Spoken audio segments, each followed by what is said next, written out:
Welcome to Indianapolis. Ethan Greenberg, Eric Allen, Joe Douglas in the house, the NFL Scouting Combine. Joe, thanks for taking time out of your busy schedule to join us on the show. Yeah, good to be with you guys. So, life as a GM this time of year where you're balancing the draft and free agency, what is a day in the life for you here in Indy?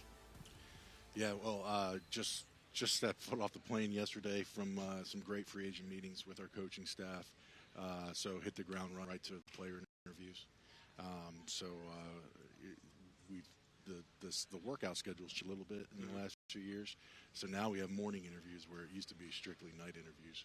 So roll right, just interviews till 11. Pick up interviews start at 9, noon presser, and now with you guys. And so, but then it rolls into the agent meetings and just trying to get a feel for the landscape of free agency while you're watching these college prospects work out and getting a first impression on quite a few of these guys that we didn't get at the Senior Bowl. Groundhog Day. How do you balance it all here in Indianapolis in terms of what you just mentioned? Here, when you guys get back from Indy, free agency will commence in a week with that negotiating period before free agency begins on the 13th, and the draft's it's not until late April. Yeah, I mean, there's a little bit of reprieve from the start of free agency to the draft, but really now these first few weeks, starting with the combine, it's go. And so we're gonna get back off the plane from Indy, solidify our free agency plan, and then get ready to execute at the tampering period. So you just spoke to the media a couple minutes ago. Just wanted to follow up on a couple things, starting with I would say the newsiest item in terms of with free agency around the corner. Laken Tomlinson reported that he's no longer going to be a Jet. Just what went into the decision there that you think benefits the Jets? You said it yourself that you think it's the best move moving forward. Yeah, difficult decision, tough conversations, but ultimately we felt that was the best decision that we needed to make this offseason financially, and then we're not going to shut the door on Laken or really any other free agent that we may cut or any other player we may cut in returning. But it just was the right time to make that decision to really get all of our ducks in a row for free agency. Can you talk about the flexibility a move like that gives you, and also potential other moves as far as flexibility is concerned? Do you like where you're at entering free agency? Yeah, I think flexibility is a good word. I touched a little bit on AVT's flexibility in terms of putting the right 5 pieces together on the offensive line. But yeah, obviously with the cap number coming up higher than many people expected last Friday, gives you even more flexibility. So, right now it's just getting everything consolidated and figuring out the best way to allocate these resources. Speaking of AVT, you said his rehab's going great. Obviously, he's played a number of different positions. How does that decision process, do you think, get made? Is that like a discussion that you and AVT have, or is it like come training camp, you're like, I think AVT might be best in this spot, and that's more of a coaching decision? Well, no, it's the coaches and AVT working together, and all of us talking. What's the best fit for the 5? How are we getting our best 5 guys out there, and where does AVT fit in that puzzle? Because we know we can play 4 of those spots at a high level. But again, the one thing we don't want to do is a blessing can sometimes be his curse, his versatility, and what we don't want to do moving forward is move him around. It's, hey, this is the best spot for you. You stay here and be the best tackle, guard, whatever, in the NFL at this spot. Can you talk about something you touched on before, whereas you said, I like our spot. We're not stressed. We're ready to embrace this moment. Yeah. Look, I'd say it again. Every day you walk into an NFL building, there is pressure. There's pressure to perform. There's pressure to win. As a player, an executive, any position within the organization. What I meant by the stress piece is the pressure is present, but the only time I've ever been stressed is I feel like I'm not prepared. I feel like walked up to that podium prepared Right. because of Jared and Eric. I feel like I walk into free agency prepared because of our pro scouts, our analytics team, and our coaching staff. Same with the draft. And so when you're prepared, you have a process you feel good about. You make the decision that you have with all the information you have. And ultimately, if a decision doesn't work out, you go back and you analyze that decision, and you ultimately try not to make the same mistake twice. But I feel like in any decision I've made or any situation I've been in, I felt prepared. I feel like with free agency first, I'd be curious your perspective on this. How much hay is in the barn in terms of free agency preparation as we record this on February 28th? With free agency, the legal negotiating window is March 11th, and then the new league year is right around the corner after that. I feel like the majority of the evaluation is that hay's in the barn. Mm-hmm. Now it's talking to the agents, and then figuring out like who would the interest level on both sides, and building your free agency plan, your pivot points, your price points, the market value on each player. Can you talk about Bryce Huff? He broke out last season, career high in terms of sacks with 10. You can talk about the approach there because you just mentioned that you don't have an intention to take him. Yeah, obviously Bryce, unbelievable season, and a great teammate, great player, and a player that's very deserving to find out what his value is in the open market. The plan is not to tag Bryce at that 21-plus number, but the plan is to continue talking with the agents. And look, ideally Bryce is back. 10 sacks is a very valuable thing. So to our defense and our team. So we're gonna have those discussions moving forward, and got a little bit of time before that tampering window starts. In terms of the draft, this is obviously such a huge tentpole event, but from your early studies of just as a class overall, do you see positions of strength in this draft class yet, or is that more after the combine you'd be better suited to answer that question? No, I do see positions of strength, and I see positions of strength that certainly would benefit the New York Jets. So we're excited about this draft. We don't have our second-round pick, but again, we're expecting to get some compensatory picks. And feel good about where we're positioned. How many compensatory selections do you think you should be in line for? We're hoping to have 3. Okay. Yeah, we're hoping to have 3. In what rounds?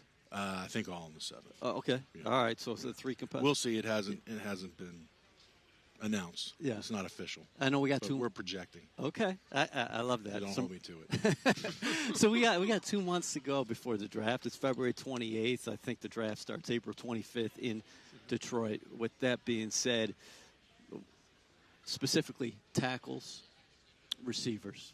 There's a lot of people externally would say, we know you need tackles because you do have 3 unrestricted free agents with Mackay, Dwayne, also Billy Turner. We'll see how free agency plays out. What do you think about the tackle class as a whole, and also at the top with this receiver group? I know people are talking about the depth, but have you seen something like this in terms of these 3 superstar potential players that people are saying these guys could be, and Marvin Harrison, Roman Dunze, and of course Malik Neighbors? Yeah. Had an opportunity to be around some pretty good players at the Senior Bowl, and that's kind of kick-started the offseason for us in terms of the offseason of the draft. But you mentioned some pretty good players, so we're gonna have a lot of time to get to know all those guys very well. Yeah. How beneficial was it to have Jeff Ulbrich as the head coach of the national team at the Senior Bowl? Obviously, a couple of years ago when you have the whole coaching staff down there, that's a big benefit. Yeah. But when you're able to have the head coach, is that also a benefit for you and the scouts? It was so great, and he did such a wonderful job. And no one's flaunted that Senior Bowl championship belt, the national championship belt, more than Jeff Ulbrich. He brought it into our free agency meetings like he was Ric Flair. It was outstanding. I just need to get him a robe next time and maybe play the entrance music. But it was awesome. What do you think about The Rock being back in wrestling? Oh, he is? I didn't know that. Yeah. Oh, awesome. Huh? Might be Really? the next WrestleMania. Yeah. I'm serious. No, Yeah. no, That's I know, kind of he's the back. time where I started. The Rock and Stone Cold were kind of my last hurrah in wrestling, like college. So he's back, huh? Yeah. Good for him. I don't think he's going to be on there every night, but No, Man, he's a busy guy. talk about a man of many talents. oh my That's- God. that is for Acting, certain. running another football league. Like, geez, he's a freak. So, getting back to Indy, the formal interviews. You got 45 of them. How do you go about actually coming up with that list? Because you mentioned Mobile before. You get an opportunity to talk to those guys then, and don't you have an opportunity to do some Zoom interviews with prospects after this as well? Yeah, absolutely. So there's a lot of touch points with the players. And one of those is we get 3-hour-long Zoom calls with the players. And then obviously there's no more restrictions in terms of visiting campus, spending one-on-one time, getting guys into the building on the pre-draft 30 visits. That's an invaluable opportunity to spend time with the college guys. So, it's all of those exposures are extremely important, and it's just they're all different puzzle pieces to try to put the total picture together. Yeah, one thing that I wanted you to touch upon is that we know Rex Hogan no longer with the Jets, and also Chad Alexander, of course, takes the assistant GM job with the Chargers. Can you talk about your staff, the confidence with the people you have here, and also where you came from as far as that Baltimore organization where, hey, a lot of guys left over the years, and we groomed other people to take positions and step up when they needed to step up. Yeah, I mean, it's Ozzie always wanted to treat it almost like a roster with the personnel staff, and sometimes, as you've seen Baltimore do, they let players leave and get the compensatory picks, but it's building from within. You're building from within. You're developing, and so that's the goal here, is to continue to develop good, young, talented evaluators, analytics, operations, everyone in multiple departments. Groom them to rise up through the ranks, and like Ozzie said, when I was a personnel assistant, you're going to learn how we do things from soup to nuts. From making copies and picking guys at the airport to the very top levels. So, and that's the culture that we're trying to build here. All right, so we only have a couple minutes with you left here on set. So we have this little grid, and we've been doing it throughout the week. We plan to do it throughout the week, but we made a little bit of a tweak for you because you've been here. Do you know how many times you've been to Indianapolis? This is 24. Okay, so you've been here 23 in the past. This is 24. So we have a little grid here. We have your best restaurant on top in Indianapolis, the best workout you've ever seen in Indianapolis, and the best interview you've ever seen.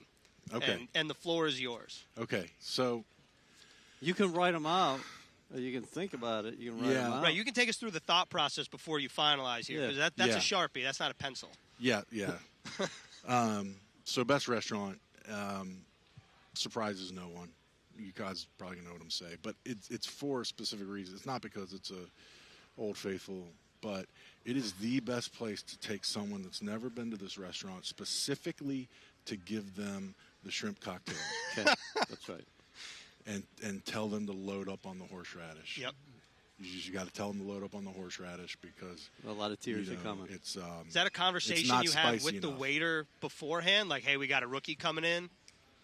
sometimes yes, sometimes no. Okay. A lot of times you know what? I think now that they do kind of give you a heads up that it's spicy, but those were some of the best memories of going to St. Elmo's with a newbie, and man, you're gonna love this cocktail sauce, but it's a little, it needs a little spice, and just make sure you put lots on it. So that's St. Elmo's. So Okay. That's a Old Faithful, Old classic. Faithful. And if you're in Great Indianapolis, steaks, great atmosphere. and if you're in Indy, you could get the same shrimp cocktail at their sister restaurant, Harry and Izzy's. Yeah. There you But- go. Yeah. But the That's a shrimp great cocktail plug. sauce is great. Yeah. Jeez. And you can buy the bottle. Got yourself free dinner for that. Maybe I should go. We're going tonight. Maybe I should clip this commercial off. coming. Yeah. It's just very traditional. You got to come to this spot if Yeah. you're coming in Indianapolis. You could also buy the bottle. I bought the bottle for my dad and tried to fool him. Not nearly as hot. Yeah. Very unfortunate. Okay. Well, we got to move on here. I'm So sorry. the next category, best workout.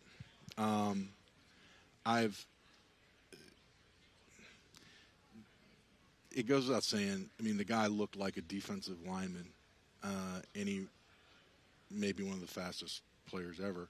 And there's a reason it's called Megatron. Megatron. You know, and that's Calvin Johnson. By the way, Darrell Revis shut him down. Yeah. Yes. Just an absolute freak show, jaw dropping, just a man of his size, and just completely flabbergasted.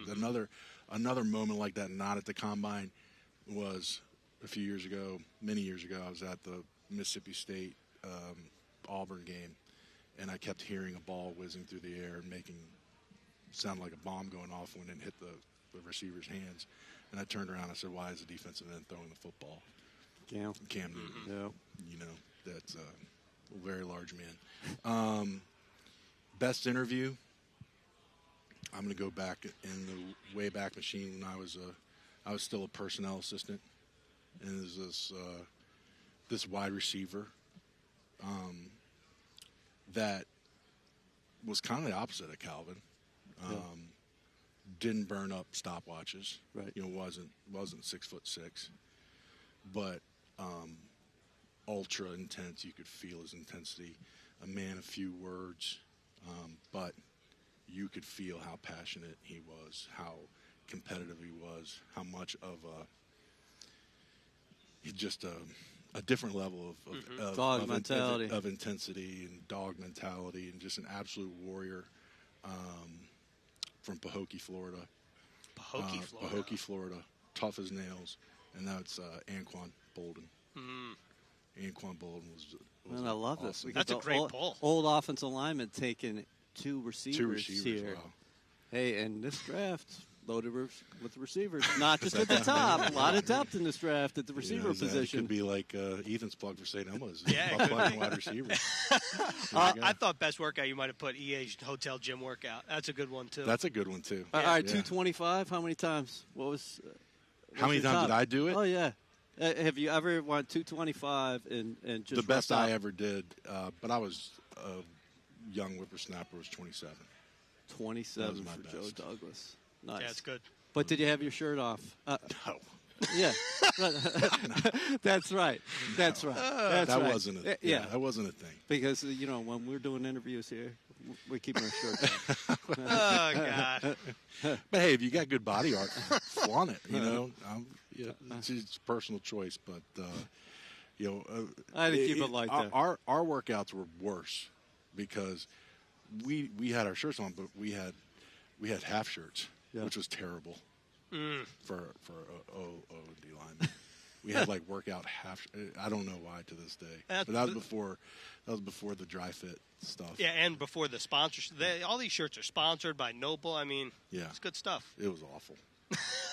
All right, Joe. All Thank right, you so Joe, we much for appreciate your time. time. Okay, all right, It's guys. great. Good luck. Oh, hopefully you get to St. Elmo's a couple times too. Yeah, no, He'll be busy with meetings. Yeah, okay. I don't get out much anymore. Fair enough. Yep. Well, we appreciate the time. Thanks, buddy. Thanks. Okay, appreciate See you it. guys. All right, EA. So, a lot's going on here in Indianapolis, obviously, with the kind of balance of free agency and the NFL draft. This is really the first time within the process where evaluators are going to see both upper and underclassmen. Joe Douglas was talking about it a little bit earlier. At the Senior Bowl, there are a couple underclassmen, but it's predominantly for seniors. This was the first year in Senior Bowl history where undergraduates were able to participate. So it's just an interesting juncture right now in the NFL world. Okay. Yeah, no doubt. I mean, listen, 321 prospects invited in all to the NFL Scouting Combine this year. So it's really just getting underway, a large pool. And I'm really excited to see how these guys work out and then also the conversations his teams continue to have, because everything is kind of intersecting right now, because we're on the verge of free agency here in a couple weeks, and then draft preparation is taking itself to another level right now. All right, well, let's focus in on free agency. Let's bring on our newest guest, Rick Spielman, CBS Sports. Nice to see you. Great to see you. Hey, thanks for having me on. So free agency is around the corner for the New York Jets. Do you have anything that you're paying attention to specifically for the Jets, or just around the league right now? Yeah, it'll be interesting to see which guys end up getting tagged and who's actually available, because everybody plays, I don't want to call it fantasy football, but yeah, this guy's going to be available, this guy's going to be available. But until you get to the end there, until you get to who is actually franchised or not franchised, you don't know. I know there's a lot of talks going on during these meetings when the GMs are having meetings with these agents. A lot of them are with their own players on, let's try to get a long-term extension done so we don't have to franchise you. And that way, if you're able to do that, that gives you a lot more flexibility to do stuff coming up in free agency. Rick, what's your take specifically on the Jets and Bryce Huff? Very good pass rusher on a defensive line that favors rotation, is loaded, is led by a star on the inside in Quinnen Williams. Joe Douglas just talked to us. He does not have any intentions to tag Huff, but with that being said, he also is going to continue to have conversations with Huff and his party, of course. Yeah, and like I said earlier, whether it happens or doesn't happen, I don't know that, but there may be a Huff talking to some other teams that technically you're not supposed to. Right. But that's why they put that, what we called legal tampering period in, where you start negotiating with other teams right before free agency starts that weekend. So they could be asking X and you're offering Y, depending on how that fits into your cap. But until you get into that hard negotiation period, then you're going to have a pretty good indication, and that agent and player are going to know, hey, my market's probably going to end up here. Do I want to go back to the Jets and get close, or do I want to move on somewhere else? But very good football player, and I thought is a critical part of their defense. Where do you think his market is ultimately going to be? Oh, boy. Especially after the cap was just... Yeah, which was a huge, it helped a lot of teams. A lot of teams, when you're looking at, you always look at what's the worst the cap's going to be. So then you're planning on, well, we're probably going to have to cut this guy or restructure this guy. All of a sudden, the cap comes into where it is, and it's like your whole game plan changes. So, everybody's going to have different values on these guys. I mean, if he gets out in the open market, Daniil Hunter, who I know personally is probably going to be a pretty good catch if someone can go out there and get him in free agency. So you can anticipate if he's not in that first wave where all that big money is, then it's what's the next wave going to look like? And no one really knows that until you actually get into this market. How difficult is it? Like this time of year, you see a lot of teams restructure, moving pieces around, releasing players. The Jets released Laken Tomlinson. Joe Douglas was talking about that. What is that process like?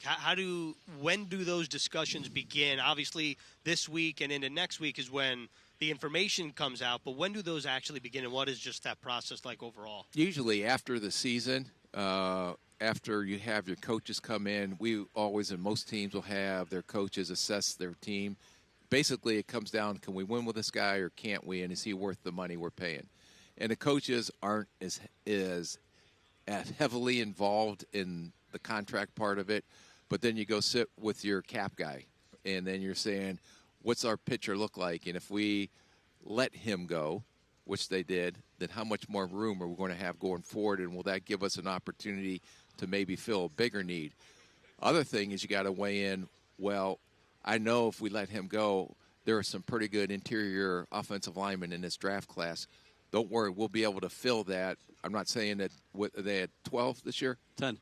Yep. But down the line in the second round, third round, we may be able to get someone to fill that in. Or maybe it's someone currently on the roster right now that we haven't evaluated, but they've seen that player in the meetings and maybe developing in practice and say, hey, I really think this kid has a chance to come in, and whoever that is, maybe potentially be a starter for us at a lot cheaper rate. What do you think about the challenge ahead for Joe Douglas, specifically here with the Jets along that offensive line? Laken Tomlinson going to be released.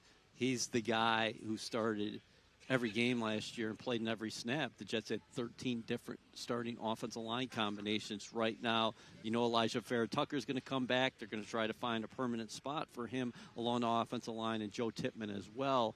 But as far as free agency is concerned and draft, what's the challenge ahead for Joe? I think that's the number one thing that's everybody's going to be asking in New York. Are we going to be able to protect Aaron Rodgers?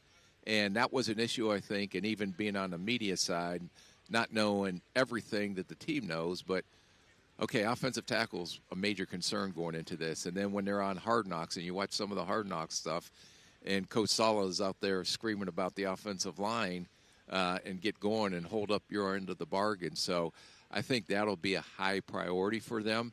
And in order for Aaron Rodgers, as great of a quarterback as he is, you still need to protect him. Right. And so I think whether they're going to hit it in free agency, whoever potentially is going to be available, or definitely in a draft. And there's some very good offensive linemen in this draft that can come in and start right away. If you're watching this on YouTube, feel free to ask questions. We'll take them live as they come in. Again, Ethan Greenberg, Eric Allen, Rick Spielman, CBS Sports.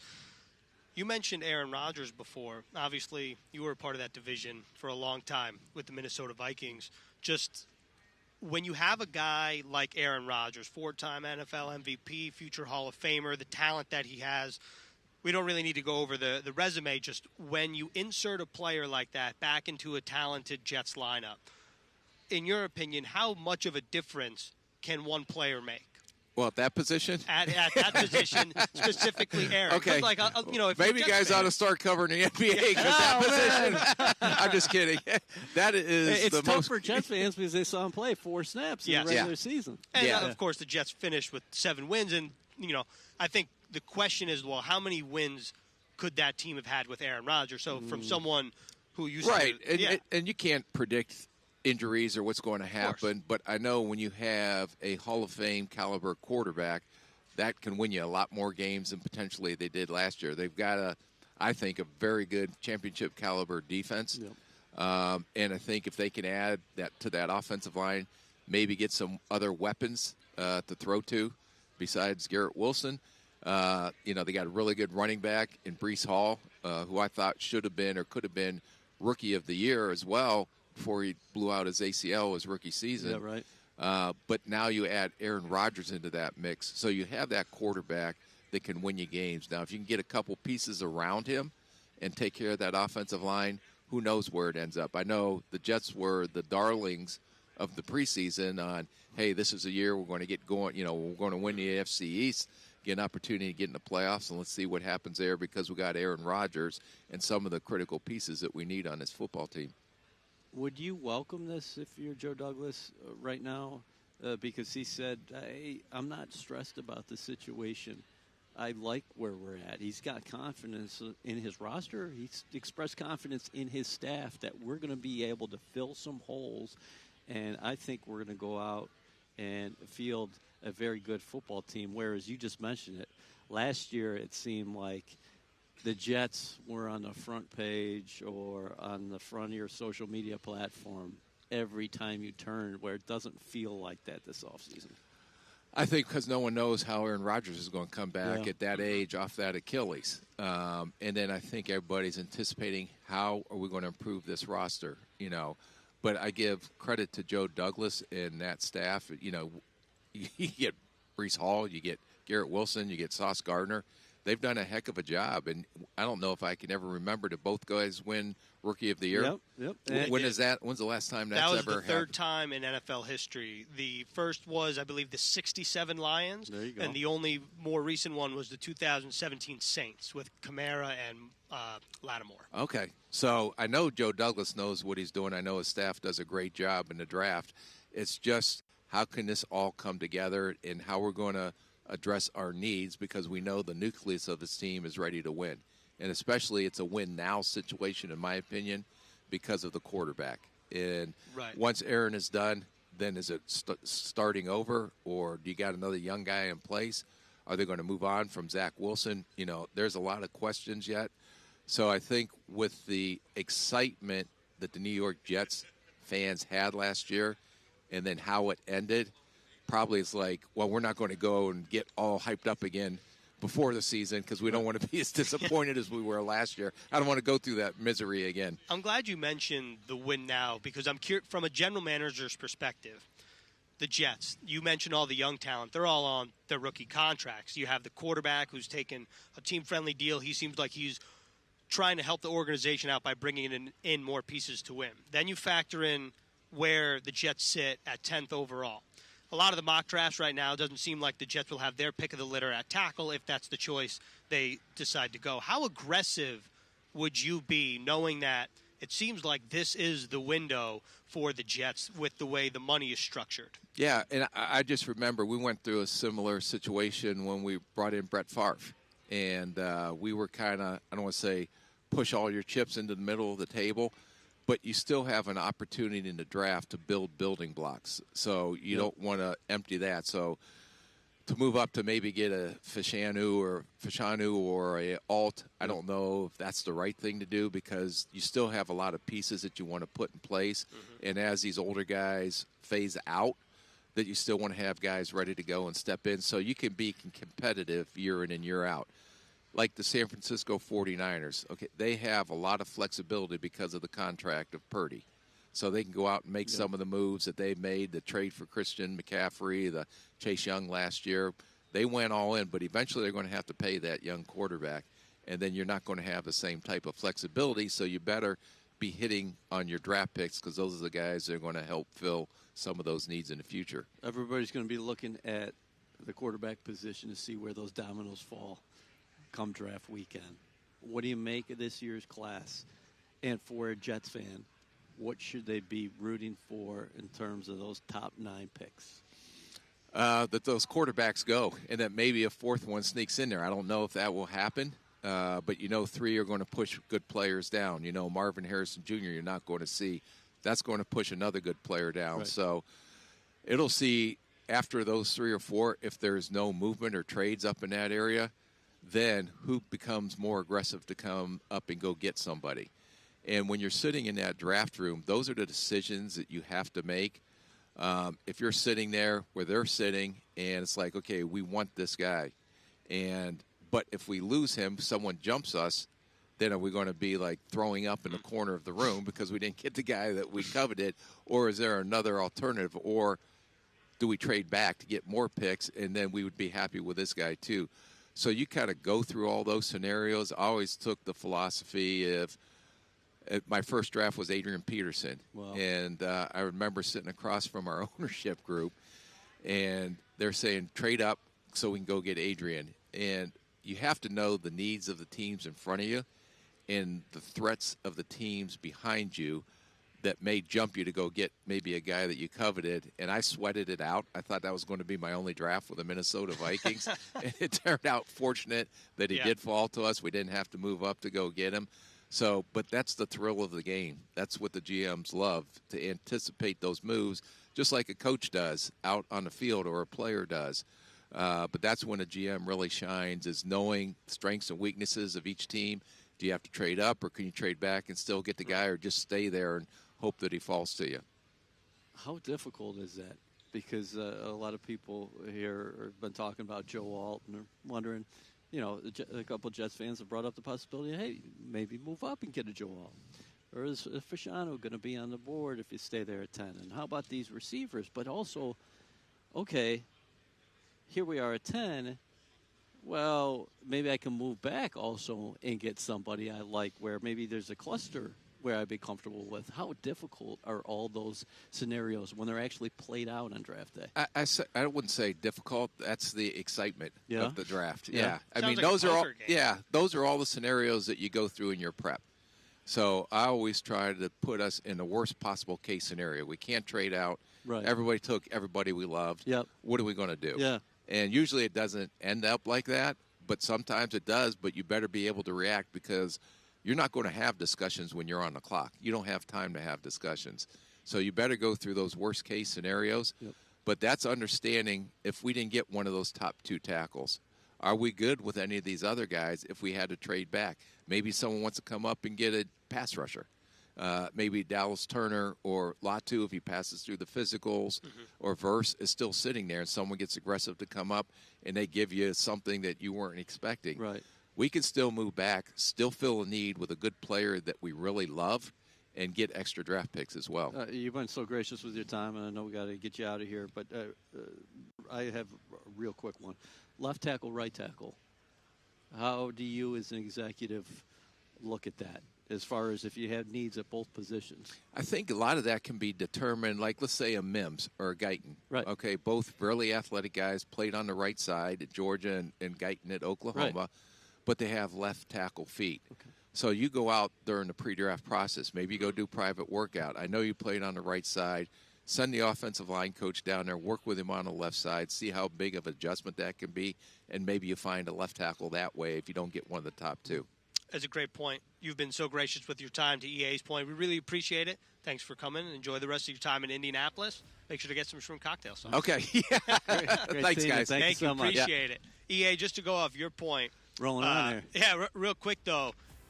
This is an exciting time to be a Jets fan. You do have to be at MetLife next season to experience the action and energy of a Jets game day. You can lock in your 2024 season tickets to see the biggest matchups of the year. You can learn more at nyjets.com/season tickets. You're talking about, I thought it was very interesting hearing what Rick Spielman said about right tackles with left tackle feet. Only other guys in recent memory for me in the draft that were college right tackles that switched over. Tristan Wirfs did that for the Bucs this past season after a couple seasons at right tackle. And then Jedrick Wills, the Alabama tackle drafted by the Browns, both in the 2020 class, played right tackle for the Crimson Tide and then went over to left tackle for the Cleveland Browns. Janae Coakley joins us on set. Is. She's everywhere. I'm so excited. It's like a homecoming for you. Yeah, I'm so excited. This is a homecoming. You know, I worked in Indianapolis for 4 years, and it's been 15 years, though. Wow. Isn't that crazy? Feels like yesterday. It does feel like yesterday. Nothing's changed. The restaurants are still the same. It's still fabulous. All right, so most recently we saw you at the podium watching Joe Douglas and with this Q&A. What's your major takeaway? The thing that I found the most interesting was the Elijah Vera Tucker and how they're going to make him – he's going to stay at one position all year. And I asked Joe Douglas afterwards when I was talking to him, whose decision was that? Was that their decision? Does AVT have some input? And he's like, oh, AVT will have some input in what position he feels more comfortable with. Coaches, we just want him in that one spot where he's most comfortable at.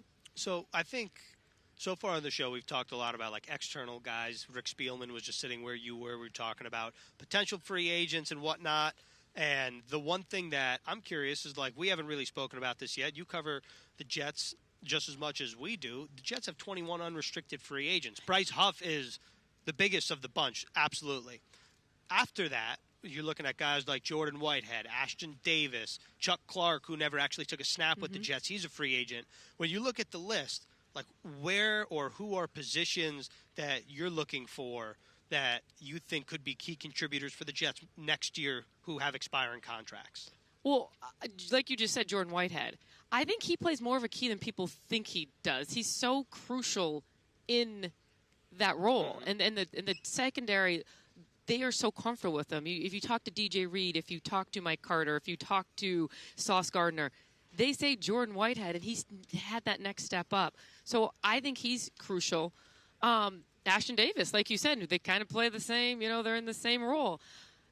It's going to be quite interesting on what the Jets do because, like you said, they have so many guys at free agency, but then you also need guys to fill. You're looking for that, you know, that wide receiver to go with Garrett Wilson. You're looking for, you know, the old line right there. Yeah. So I think I look more, and then the running back situation I think is kind of interesting too. Yeah. Did anyone just see that catch? I did. That was very good. I was literally. It was a pass from Chris Evans. It was a catch from Ethan Greenberg. I had the box. I should I had the box score right here. Should I do the workout? Did you just, you know? Can we talk about you, free agent? I mean, oh man, we will get to the immaculate grid later. Intramural Syracuse football was kind of my jam. So Ethan Greenberg, right? Offensive line that isn't crosshairs for Joe Douglas, because you're talking about Elijah Vera Tucker, and he's going to find a permanent home along that offensive line. And the Jets are very high on Joe Tippmann, who started at guard for them last year, obviously finished the season at center. Connor McGovern, an unrestricted free agent. I was going to say another guy that. Yep. And you got Mekhi Becton, Dwayne Brown, yep. Billy Turner, all unrestricted free agents with expiring contracts. So you could potentially have 3 new starters up front. I think you definitely will see 3 new starters up front. Yeah, if no Tomlinson back, right? The thing that I find interesting, and Jets Twitter has been active about this, is could Joe Tippmann potentially start at guard in 2024 because of the position flexibility? Like, let's say, hypothetically speaking, there's either a free agent or another draft center that the Jets want to acquire, whether that be free agent, draft, or trade.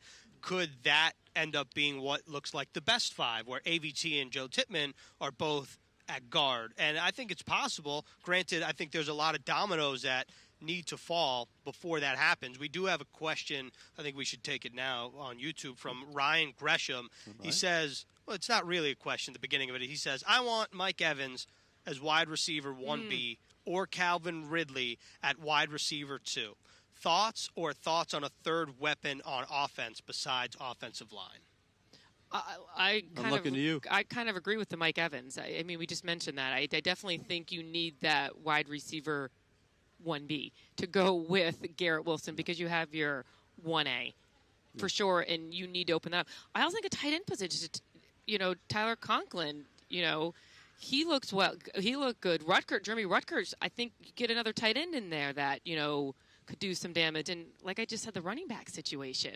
I like Breece Hall a lot, and Izzy, he kind of came out a little bit. I think you need another guy to kind of help out in that room. Mike Evans is going to be fantastic as far as what is that market going to look like for him if he indeed gets out there, and what's the number.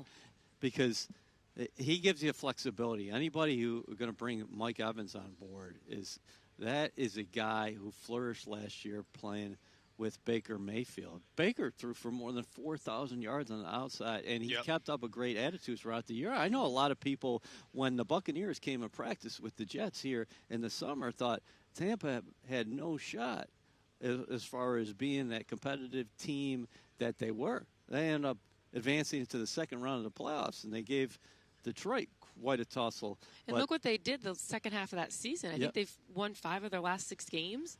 It is awfully enticing to think of a guy who has the talent of a Mike Evans and pairing him up with Wilson. Because, again, you have 2 ascending stars here in Garrett Wilson and Breece Hall. Yeah, I think my biggest question in terms of price point? Not even that. It's more like I think a lot of the NFL world believes Garrett Wilson is a bona fide number 1 with Aaron Rodgers. You know that. Breece Hall is a part of this team. Tyler Conklin had a career year. His play, I would imagine, would be even more improved with a guy like Aaron Rodgers under center. My question is, how much money or what is the belief internally like that you really need a guy like Mike Evans? It'd obviously be a fantastic player for the Jets, but if you really believe that Garrett Wilson is capable of being a top 10 receiver in the NFL with a guy like Aaron Rodgers, do you need a guy like this, or would you rather allocate that money elsewhere, knowing that the other guys on this team will naturally get better and that the Jets are going to want to run the football too? That's only where my question comes from. Calvin Ridley, I wonder what the difference in price point is there too, because to me, he feels more like a truer 1B, 2 to Garrett Wilson than Mike Evans. Mike Evans is a fantastic player. I mean, he's a 5-time Pro Bowler. He was first team his rookie year and then AP second team this past year. What were as a his numbers 30-year-old. This past year, Mike Evans, 17 games, 79 receptions for 1,255 yards and 13 touchdowns. 13 I mean, he's a freak. Yeah. He's a freak. And he's what, 30? 31? He's 30. He's 30, turning 31. Okay. Feels like a young 30. Right, but my question is, if he's going to cost, I don't know what it is, but let's say it's upper money, like $20 million. Would the Jets rather try to use that money elsewhere to shore up the offensive line because you know that you have a guy like Garrett Wilson?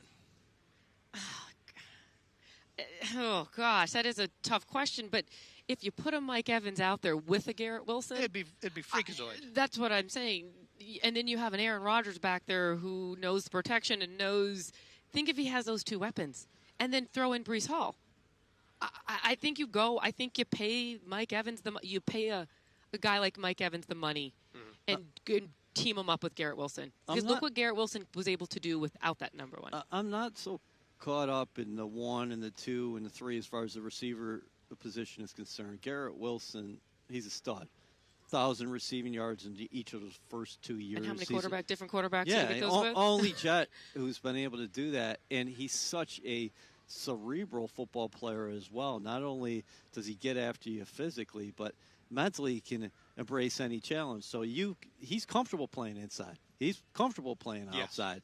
So, I mean, the more diversity you have at the position, the more options you actually give Garrett Wilson. But I understand what you're talking about allocation. I think ultimately you do have to go in the draft where you just went through a free agency period where you made sure you plugged your needs where we could play tomorrow.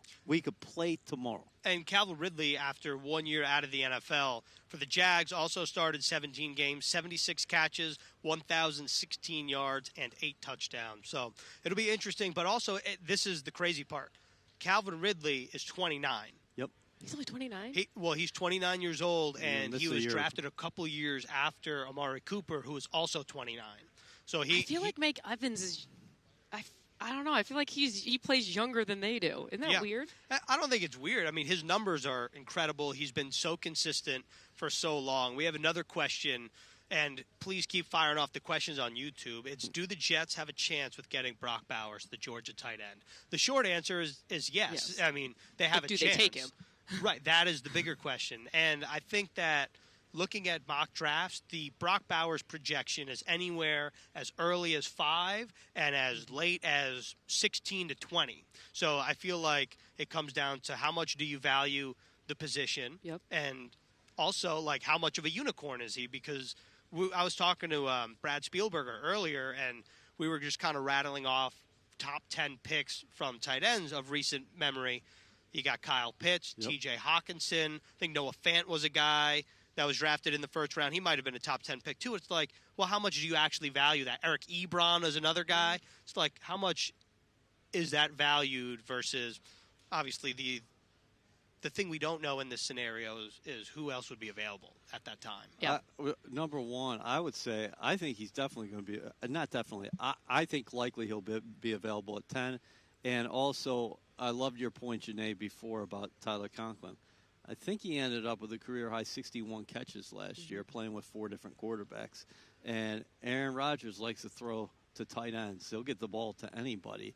I think that Tyler Conklin's production ultimately goes up next year as well. 100%. And, I mean, when did he finally make it in the end zone? I mean, it was later in the season, wasn't it? Oh, you mean like his first touchdown? His first touchdown. Sure. I think Tyler. I'll take a look.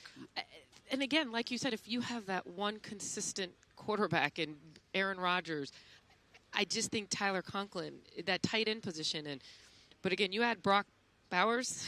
Yeah. I mean, that's a Gronk type guy. I mean, that's a guy who can block, can catch, is big, is fast.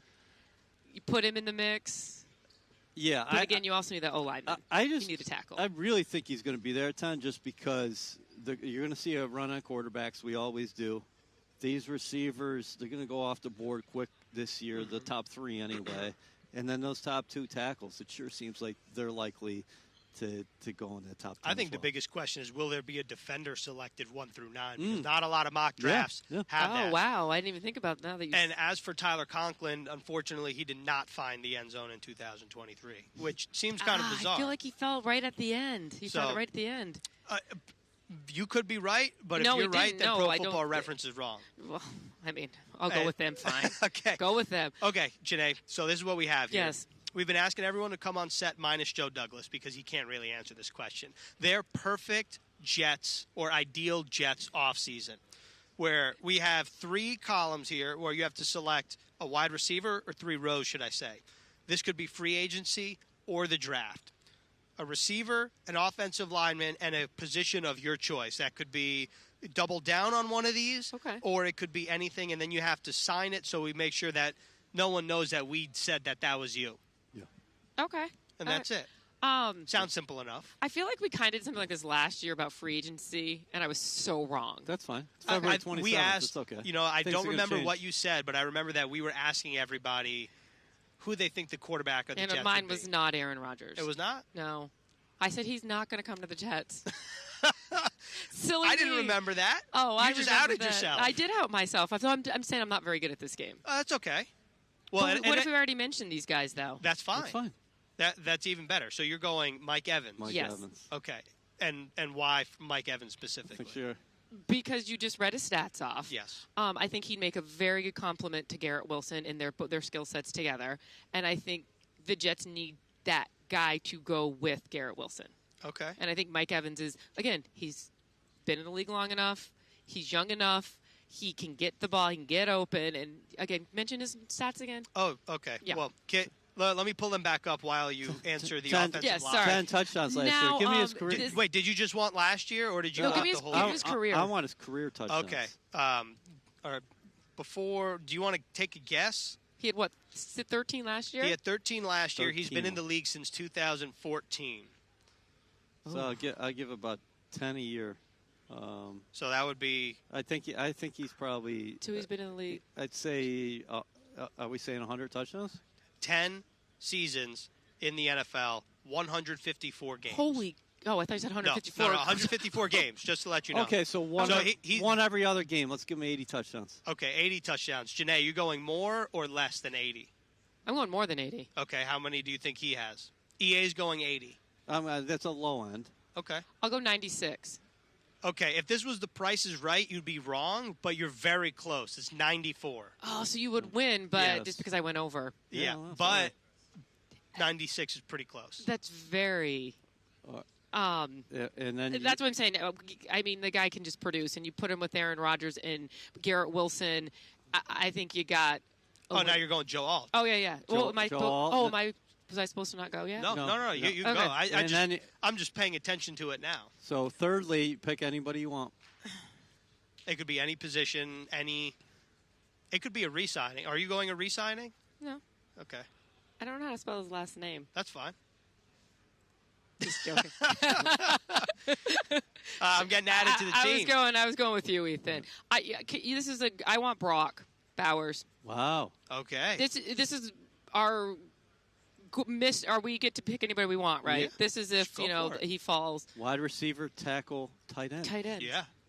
Okay. All right. rock I'm going and roll. all. I'm going All all offense. offense. You got to initial it or Oh, sign it. sorry. Just so- I'll just. Not that EA. I'm not allowed to put you there. Not that EA or I have nice penmanship like that, so no one would mistake it for us. But that's good enough for us. Do you want me to date it? No. Yeah. Sure. I mean, if you want. It's a 28. It's Nice the job. 28. Why don't you tell everybody where they can find you this week? SNY. I'm right here. I know. What about the rest of the week? I'm right here, actually. I'm off the rest of the week. Okay. Oh, great. I mean, I can shout out Southern Connecticut State University. They're doing their conference play. We'll go to that game. Good luck, Coach. Yeah. Good luck, yeah, Coach. yeah. Janae, thanks for joining us. That's Thank you, actually guys. how we're Yeah, going thank you. You're the closer here on our Live from the Combine. Am I allowed to give a shout out to the Jets and what they do for women's flag football? That's a perfect way to end. I Go host- for it. Floor is yours. Oh my gosh, I hosted the women girls flag football media event. I don't even know how many high schools you guys brought in girls flag football. Unbelievable, amazing. I'm getting goosebumps talking about it. What the Jets did for these girls in flag football and these athletes, unbelievable. And I had a wonderful time hosting it. It was awesome. It was so cool. And that's a perfect way to end. But Yes. we will be right back here in the saddle tomorrow covering all things Jets, all things Combine. So make sure to tune in to that, and we'll see you tomorrow.